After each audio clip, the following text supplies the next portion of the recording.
Hey guys, Stephen Cox here, and today I finished editing my video. I uploaded it and I shared it, and then I went, I did a little bit of feedback for my buddy's site, and then after all that I went to a musician friend of mine's party where basically we just jammed out a couple songs and had a good time.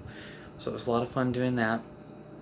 But while I was there, I was talking to another bass player just about just making a living off of music and just talking about that stuff, and it got me to pull up my spreadsheet that I made on how to make $100,000 in a year off of music. And as I was talking, I was just talking about how I wasn't willing to do those things that made that amount, that I actually knew how to do it. It's just a matter of sacrificing things in order to do it that I just wasn't really willing to sacrifice. So I guess just know that it's always a choice. If you want to do something, if you name your goal as making $100,000 off of music within a year, you can do it. You just look at the way that other people have done it and you follow through with it. But a lot of the times it's that there's a lot of unforeseen things when you do that, and you realize it's going to be harder, and sometimes the goal's just not strong enough.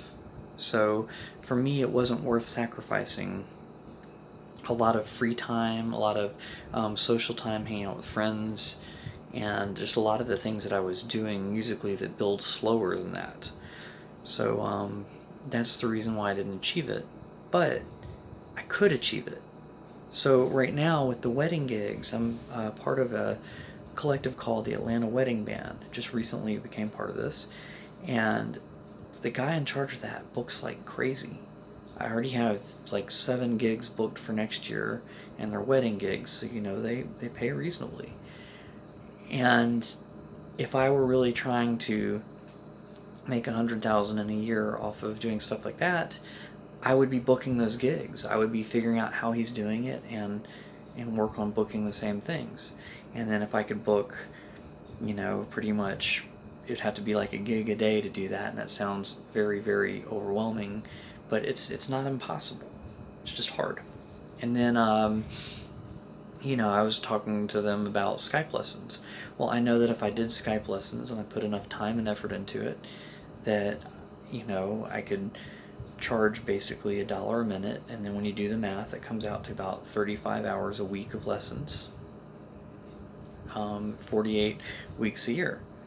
So all the math is doable. All these things are not impossible. It's just they require a lot of work, and you got to decide if it's worth giving up the playing for the marketing side of things, in the case of Skype, or in the case of booking. So you're giving up your playing opportunities because you're going to spend half the year before the year you're trying to make that much booking, and you're going to be calling people daily and doing all that stuff. So the answers are out there. It's not that hard if you're focused and it's what you really truly want.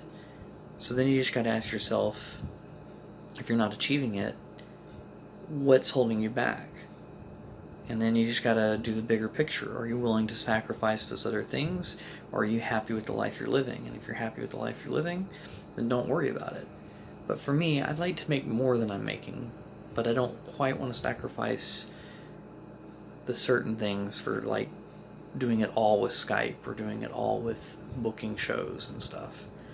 So I'm still trying to come up with my magic way of doing it, my perfect balance. But I'll let you guys know when I figure it out. That's it for today. Bye guys.